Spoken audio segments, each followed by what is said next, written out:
hambalyo Liverpool horta shaqo fiican baa qabateen kooxdii ahayd munayirisay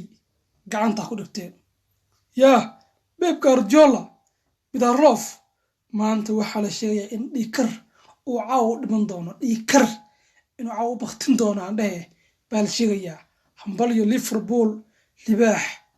dhaafay Mohamed Salah ayaa dhagaha ku dhuftay ama goolkii lagu dilay nadiga lagu magacaabo Manchester City dhaliyay hambalyo waxa ku farxay dhammaan jamaahirta ee Liverpool Arsenal Gunners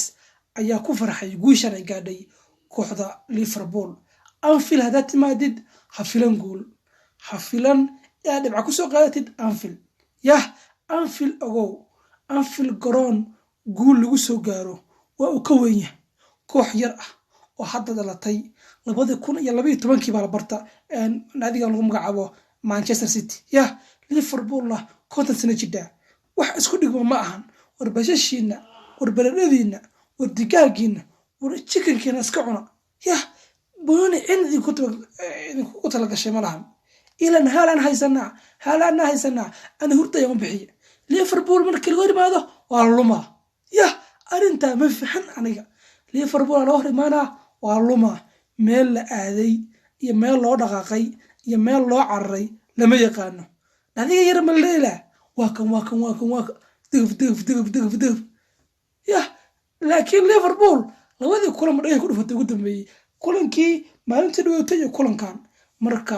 haalan waa iska lumaya haduu fantish arko macnaha bas waay ogaada Liverpool la yeewan waaya walaalka ka weyn hadaa si kas u dheeraatid hadaa si kas u xaq badan tahay hadaa si kas u lufeen tahay hadaa si kas taajir u tahay asaga ka weyn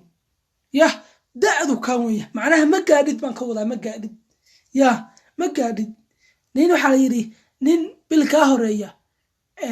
sanad ma gaadid nin laba bilood ka horeeya 10 sano ma gaadid nin waxa sanad ka horeeyna waliga ma gaadid adiga ka weeye Manchester City isoo dhis maskax jaamacad soo qaad soo wax kale soo xifaaltan meelo badan soo galgal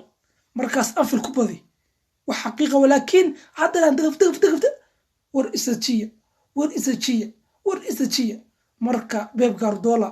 maanta madaxa laga galay caawa hurdo uma taal caawa guriga waa laga soo celinaya guriga ninkan carabka ma yaqaano gool tare ma yaqaano lacag uu bixiya gool buu rabaa maanta waxa badan sheeyaan in Pep Guardiola la ciirin doono warwa salaamati saaxiibaya